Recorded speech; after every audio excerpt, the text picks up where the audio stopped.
Welcome to Beating Cancer Daily. Beating stage 4 cancer for 30 years still takes my breath away every time I say it.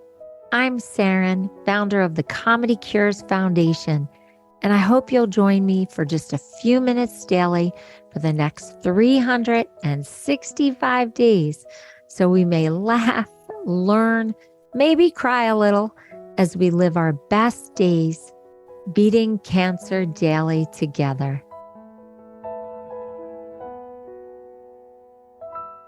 I cannot believe that this has been 48 episodes with comedian Missy Hall.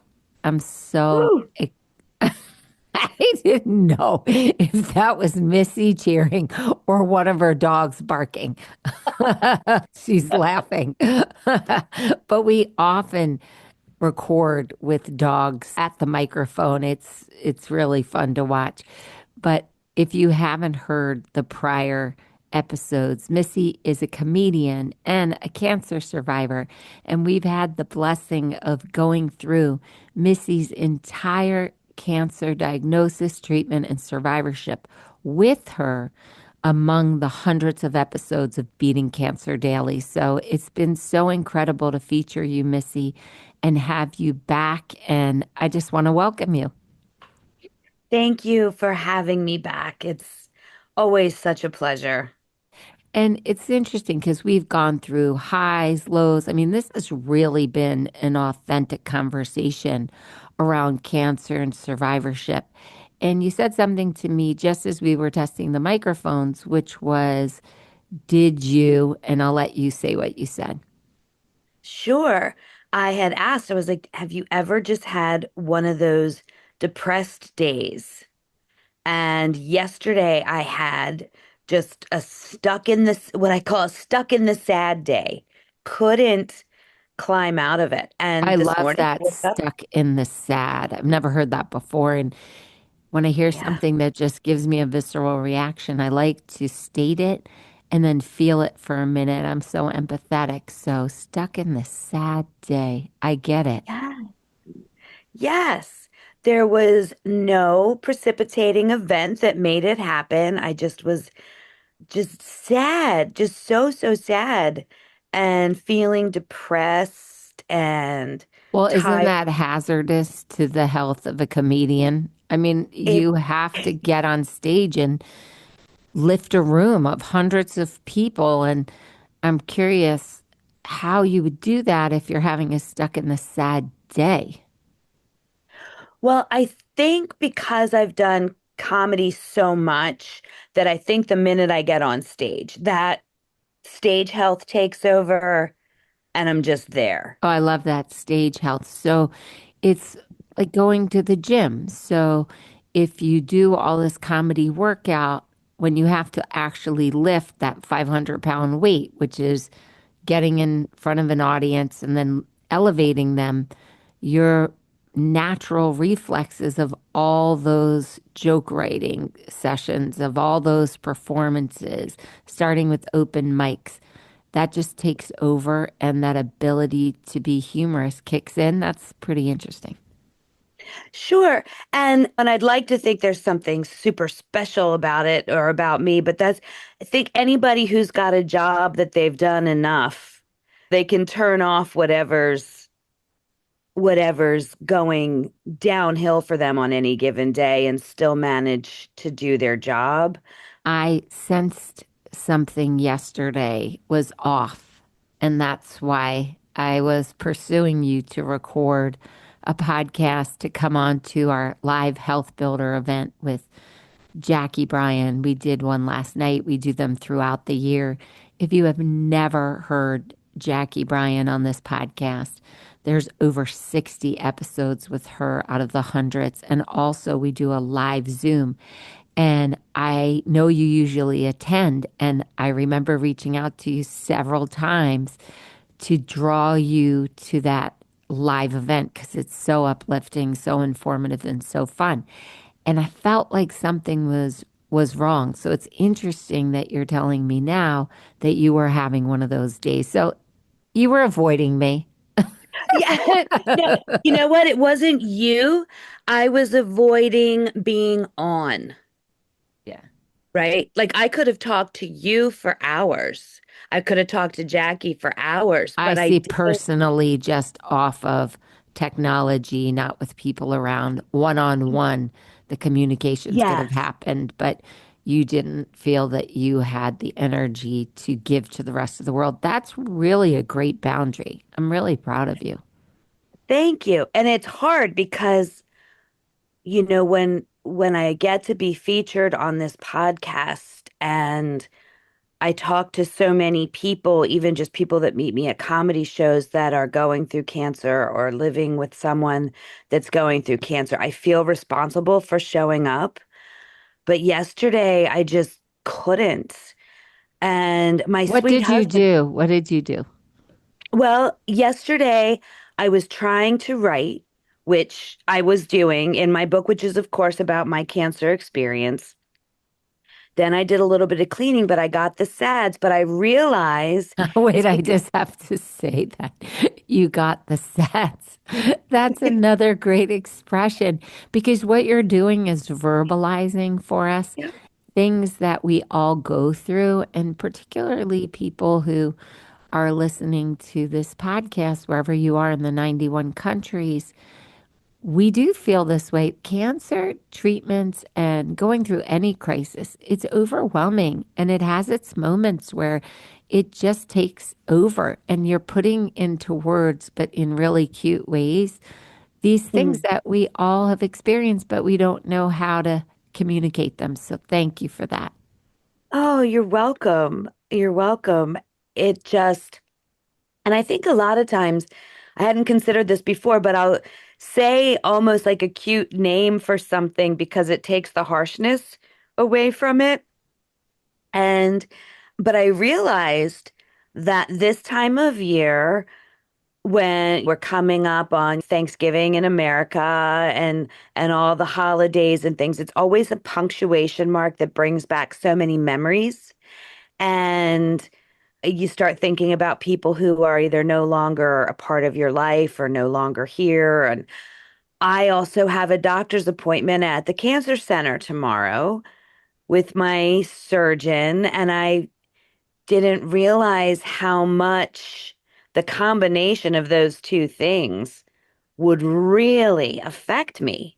That's And I'm great sure I'm not alone in self-awareness. that. Yeah, that's great self-awareness, miss. I mean, to be able to know that you've got the sets Yes. and then to be able to think, okay, what is causing this? And so many of us don't take that time to be introspective. And then that anxiety just mounts and mounts and mounts. So I just want to acknowledge that holidays are hard times for people going through different crises, particularly this cancer experience, because a lot of times we don't want to be the center of the conversation, particularly about our cancer. It's exhausting to repeat relative to relative or friend to friend when you want to be out having a social time, what's going on with your health. And sometimes you just want to use the holidays to escape the treatments and just be normal, not have to be quote unquote a cancer patient or a cancer survivor. The other thing is that if our treatments aren't going well, we do sit there. I remember when I was diagnosed with stage 4 and they told me to get my affairs in order. I was at a holiday table going, is this my last Mhm. holiday celebration with my family? And then having to figure out how not to go down that rabbit hole because it is a rabbit hole. And I think Yes. Beating Cancer Daily does such a great job at arming us with strategies of when the sads hit. What can I do to acknowledge the feelings? But then if I don't want to be residing in this kind of emotion, how do I catapult myself out of it? And I love how many episodes we have where we actually teach strategies for that. So I want to acknowledge the other thing you said, which was about having a doctor's appointment and the anxiety that that's been causing you because you shared that with me privately this week too. Right. And there's such good research on this and so many interesting strategies to do. And I thought we could break that down a little bit here. Oh, I'd love that.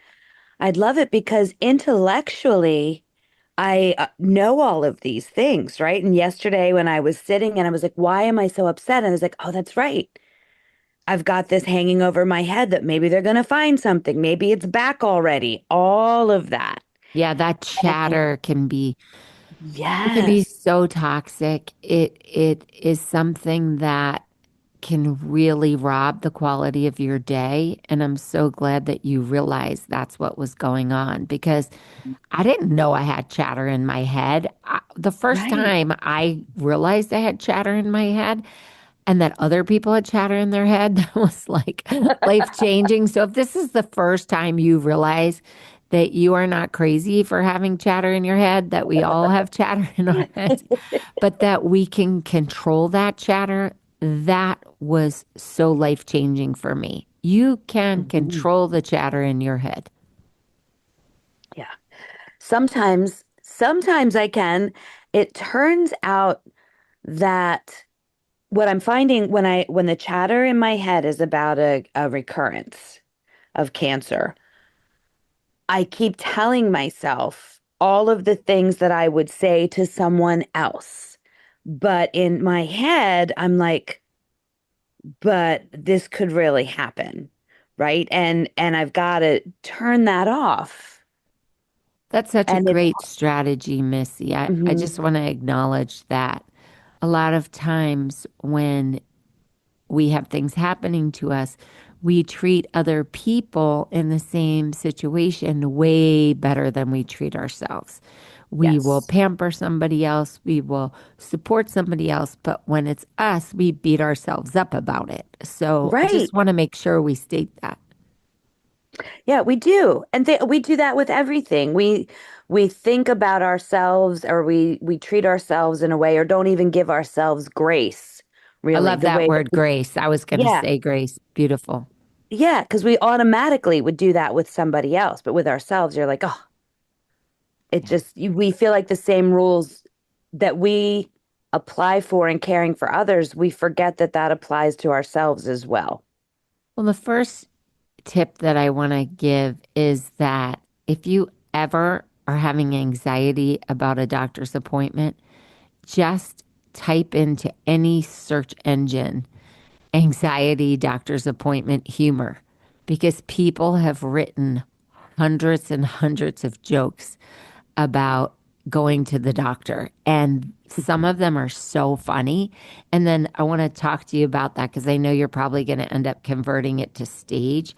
But I just have to share some of these jokes because so many of them are about the waiting room. And I know we've had conversations about the waiting room before, but there's a guy sitting in a waiting room talking to another guy. And this one guy's just covered in cobwebs.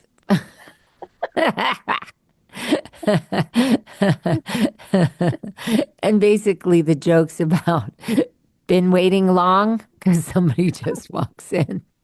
And this other guy is just covered in cobwebs because doctors are notorious for letting you wait a very, very long time because they're so backed up. And then there's a lot of jokes about from the receptionist about telling you to get there 2 hours before, but telling the doctor your appointment is 2 hours later. So the humor is in the discrepancy of the time because doctors Yes. traditionally don't run on time.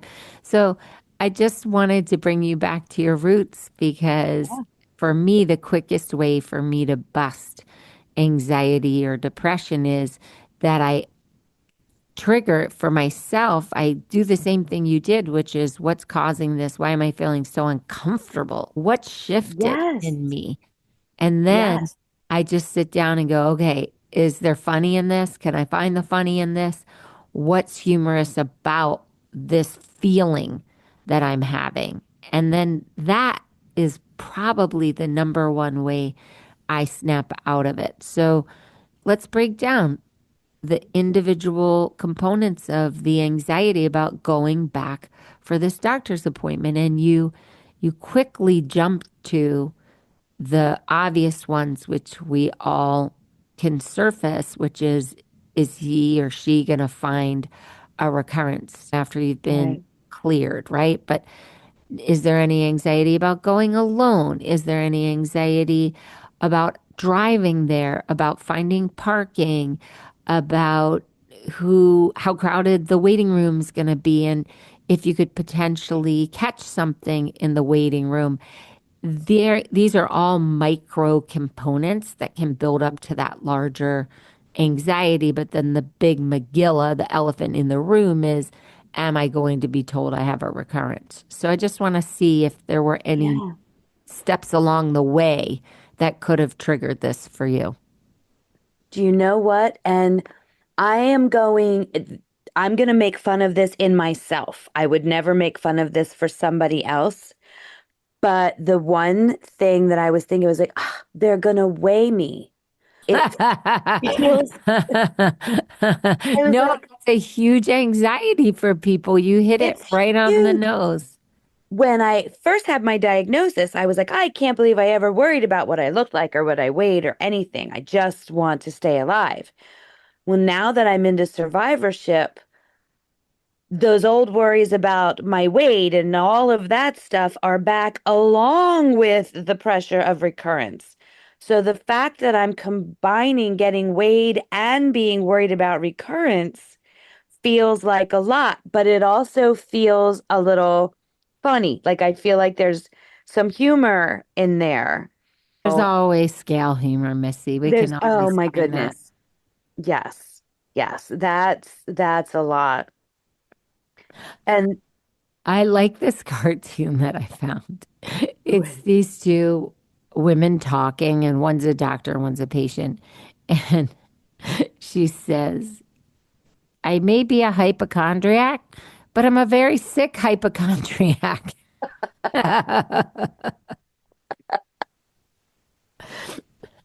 And I've said this before, my husband is a hypochondriac. And when something's really wrong, it like just reinforces it. So that joke resonated for me. yeah, she like says, see, see. Oh, Are you doing any tests? Are they reviewing any tests, or you still have to do the tests? Because I know a lot of people have testing anxiety. right. If they see me tomorrow and order a test, I think my anxiety will skyrocket. Tomorrow is just a checkup. Like it's literally just a checkup. There's nothing that is suggesting that there's anything I need to be concerned about. It's just going there and I keep feeling myself everywhere. I'm like, do I feel anything different? I don't know if I feel anything different. What if they feel something different? It's just an exam. Just an exam. But it is just an exam, but it's not. I mean, these exams take on a much bigger Yes. weight for us once you've gone through all this. And Yeah. A it, mammogram used to just be a mammogram and it's not anymore. Oh, that's a great line. yeah. Well, there was this funny cartoon that I saw with a doctor talking to a patient, and he says, we got all your tests back, and I can give you 100% guarantee that we are positive we have no idea what's wrong with you. That's why I asked if you had any tests coming back, because I thought that would be a fun That joke would for be you to share with your doctor. awesome. Oh, And we didn't even talk about another thing that gives people so much anxiety is that people don't have insurance and they are paying out of pocket for these visits and praying that nothing is wrong, also because of the financial ramification of going to the doctor and having to pursue more medical care. So I'm assuming that you have insurance. I have insurance for sure, and it's such a blessing, but I will tell you, I'm still whittling down some charges from treatment days, the co-pays and the deductibles and all of that. I'm still, chipping away at paying those off. I don't know if you heard the episode, but you can actually negotiate those down. And most people don't think about it, Yep. but you can take that sum of money, go back to the hospital, and make a case for why they need to give you relief and cut that in half or wipe it out totally. They do have discretion to Okay. reduce your bills. And another comedian taught me that. Valerie David, she did an episode here and she talked about how she just could not go under financially from this treatment. And they actually wiped out her residual bills. So that's Oh, something wow. that I would really love for you to try. And look, we try not to take advantage of it. If you have $1 million in the bank, don't try that because it ruins it for the rest of the people. But if that's something that takes your stress level away, you can have them reduce it, wipe it out, or ask them for a very long payout schedule. So maybe Yep. you just pay $10 a month. Yep. And it's funny that you say that because I've only got one left from a CAT scan when the year turned over. And so my deductible came back. And I have literally just been paying $10 a month. And the guy on the phone's like, yeah, as long as something's coming in, it's not going to collections. And again, I'm very lucky. We are not talking about an astronomical bill that I'm facing. Those were all taken. I got all of that taken care of Well, during, that's your pitch, right? So your yeah, pitch is that you call them and you say, look, I took care of everything. Would you yeah, give me relief on this one? Because it yeah. will give you peace of mind also. That's true.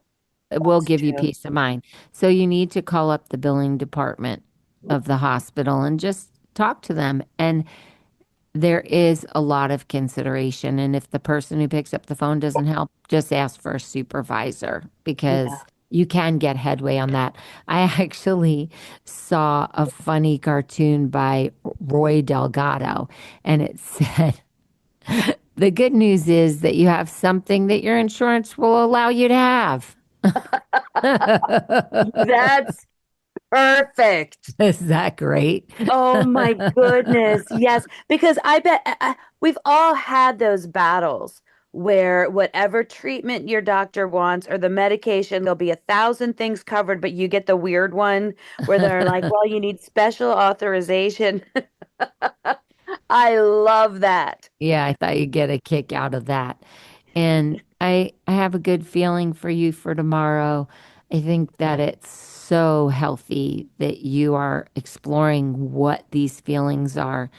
And they do offer a lot of tips. Like, we're not the only people that can go in and have anxiety about going to a doctor. I mean, there are people who have anxiety just about leaving their home, right? Yeah. So anxiety can start with just having to get dressed to leave the house because your body type has changed and you don't know what to put on because the steroids may have made you extra weight come on. So your clothes don't fit, or you could have lost a lot of weight from the chemotherapy and now those clothes don't fit. I mean, there's so many steps to why you can feel anxious about actually just leaving the house. And I go to comedy, you know that. I say, put on Missy.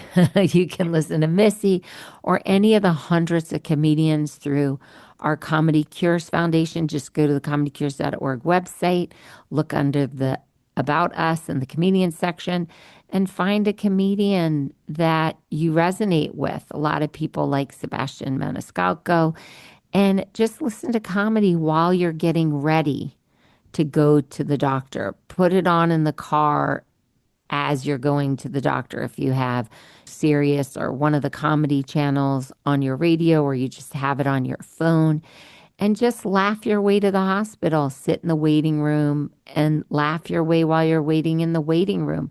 Some people like to socialize in the waiting room because it distracts them. Other people don't like to be talked to. You have to really start observing your own behavior and see what gives you comfort and what really makes you anxious. Yeah, I think that's an excellent point. A lot of times I will see somebody in a waiting room who's kind of making eye contact, and I'll just say something dumb. So, where would you rather be right now? Yeah. Just something little. My husband gives me that look. Don't you dare. Don't you start talking to those strangers. Stop. Stop. Oh, here she goes. Here she goes again. There's such funny waiting room humor that I can't Yes. resist myself. There's a man who's in the doctor's office and he says, "This is ridiculous, doctor. First, you leave me in the waiting room for 2 hours before I can see you. Then you tell me I've got to watch my blood pressure," because he's so aggravated that his blood pressure's escalated. Did I tell you what happened with my first visit when I'd first gotten my diagnosis on the depression and anxiety scale? Oh my goodness. They gave me paperwork and they were like, in the last 7 days, have you felt? And then they had a whole big list of depression questions and anxiety questions. Well, I scored off the charts because I had just found out that I had cancer. So when I went back and was speaking with the surgeon for the first time, I'm very concerned about the results of your depression and anxiety scale. And I was like, well, it says in the past 7 days. I was like, I don't normally walk around off the chart, but you guys just told me I have cancer. And he's like, well, I'm concerned about your depression. I'm like, I'm concerned about the cancer. Like, I guarantee you, if we take care of that, my numbers are going to go way down, way, way down. Should have a statement. Did anything dramatic happen to you Yes. in the I past was like, 7 days? it was like, I would like to help you redesign this questionnaire.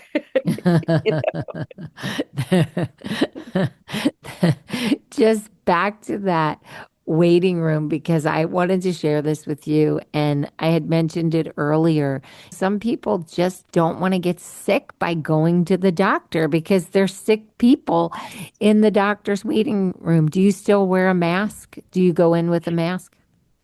I always have one at the cancer center out of really consideration for other people more than myself.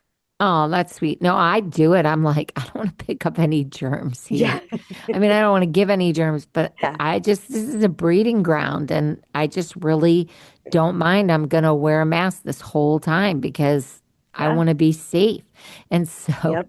there's a doctor who comes in, and this man's sitting on the table in his drawers, his shorts. And the doctor says, "You appear to have caught that bug that's been going around my waiting room."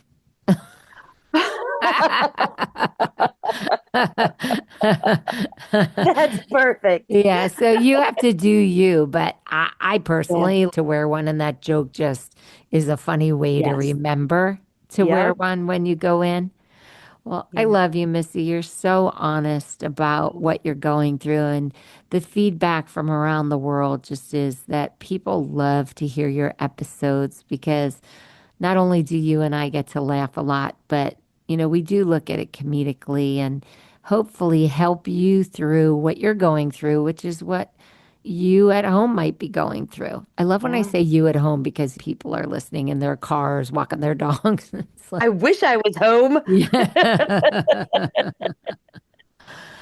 But Oh, I saw a really interesting study about the use of humor in healthcare and the exchange of humor between patients and their doctors and doctors and their patients. And I thought it was a small study. I think maybe they did 59 interactions, but they said that 59% of the practitioners used humor during the session. And I thought it was funny because they said 30-minute doctor sessions. And I'm like, I don't know about you, but in New York, I think our doctor sessions are about 15 minutes or 20. So I right. thought, who gets 30 minutes with their doctor? Right? Like, I was about to say, I feel like they may have padded that amount of time.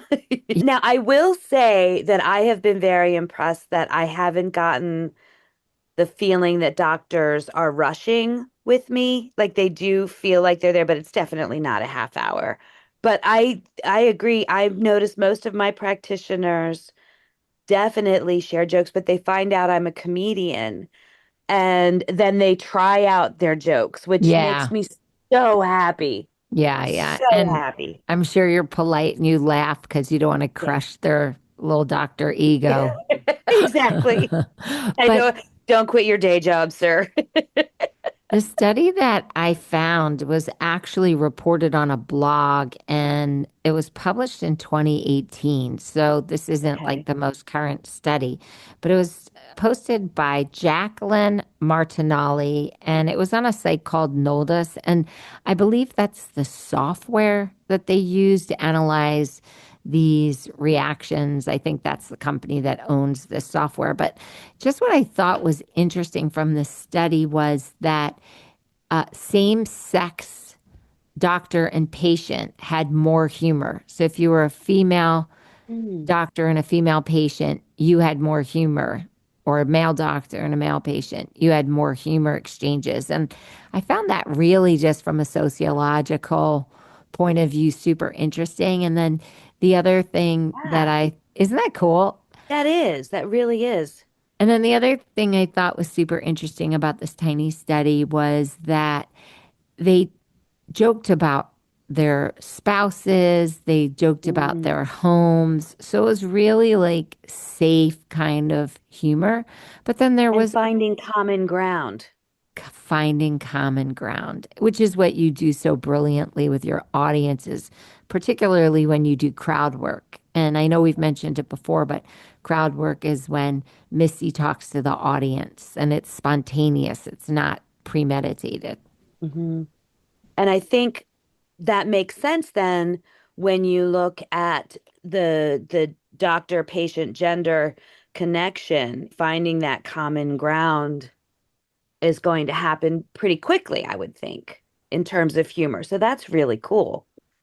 Yeah, and there was some humor about giving tests. I thought that was Oh, interesting when they were telling them how to do certain things after the visit and tests. They did use humor that way. So that's when I was thinking about your doctors testing it out on you.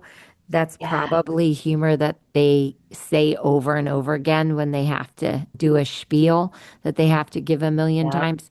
But that study was actually done in 2018. It's called Humor During Clinical Practice, Analysis of Recorded Clinical Encounters. And that came from the Journal of the American Board of Family Practice. I just think it's a fun little study, and I'm sure people have expanded on it since, but I thought you'd get a kick out of that. Yeah, I love it. I love it.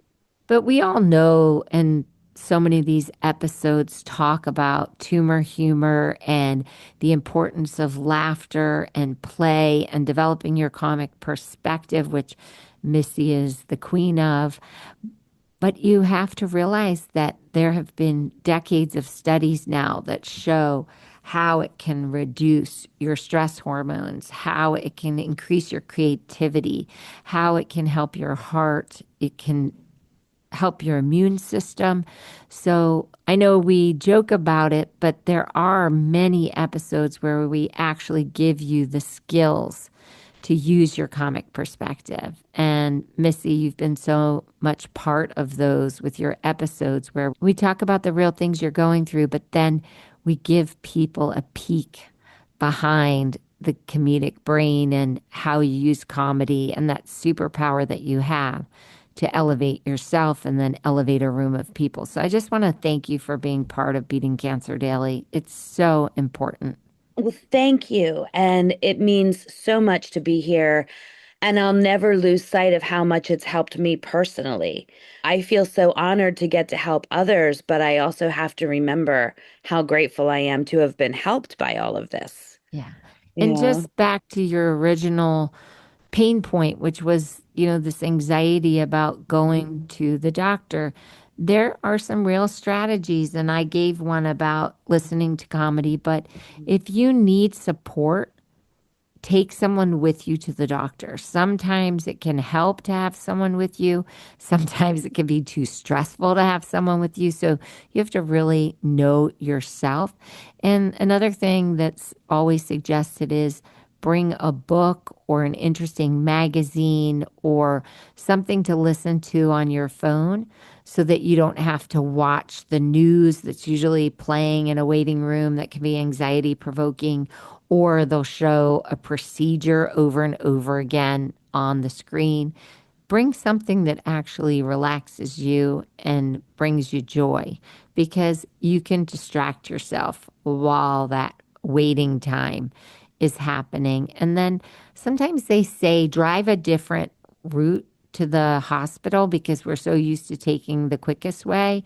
Take the scenic way and really observe what's going on, or just take a different route so that your brain has to focus on something else. Or call your funniest friend, like I would call you, Missy. Yes.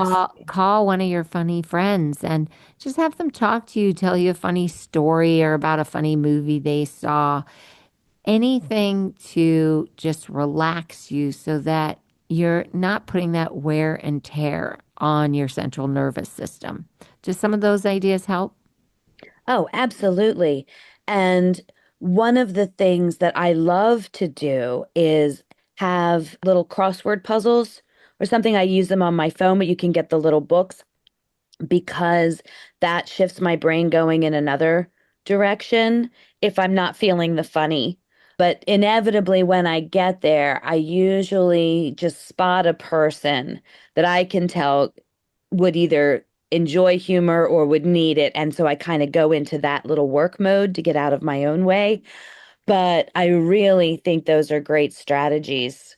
Well, the I really service think they idea is probably the best of the best Mhm. because the research shows that when you're helping another person, so many things go on in the mind, body, spirit that Yes. elevate you. And I mean, I think it's why we're ultimately here is really to be of service. And I just realized that my comfortable place was in comedy and also in service. And that's how this organization started from my first chemo treatment 25 years ago. So I know that is your go to place too.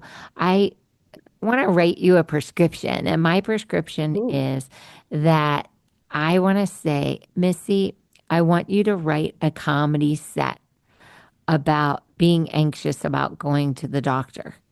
And so I want you to observe all your behaviors from now to the hospital, in the waiting room, with the doctor, leaving the hospital, and see what seeds, whether you have a notebook or you do it in your phone, what observations you make that could possibly be brought to stage for this universal discomfort of going to the doctor and see what we get. And then maybe put it in a little writer's room and bang it around and see if we can make a little set out of it.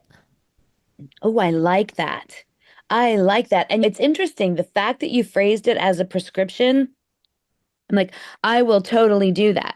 It's not, it doesn't just feel, oh, that's a good idea. It feels like, oh, I have to do this. So thank you. Thank you. Thank you. Thank you. It switches the focus. That's perfect.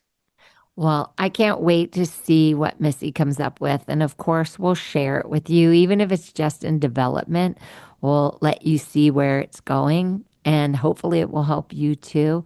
I love you, Missy. Have a good doctor's appointment. I Thank always you. say, whatever it is, we'll deal with it. That's what we do here at Beating Cancer Yeah. Daily. We just deal with it every day. So have a blessed day, and I'll see you tomorrow. If you loved today's episode, then tell the world. Why? Because Beating Cancer Daily is a listener and donor supported experience. So the more people you tell and the more people that join us, the more robust and interesting programs our nonprofit, the Comedy Cures Foundation, can bring to you throughout the year. So if you have some extra change, I'd love you to go to comedycures.org and make a donation today of whatever level is comfortable for you. And it will be tax deductible to the extent allowed by law, because ComedyCures is a nonprofit 501c3 organization founded from my chemo chair, April 1999, and we've been going strong ever since. So please consider making a donation today and help our community and this podcast thrive. Guess what time it is? It's time for me to read the disclaimer. Beating Cancer Daily and the membership circle are not in lieu of medical advice or treatment. They are for entertainment purposes only. Please consult your healthcare team to review your best strategy. Thanks for listening. See you guys tomorrow.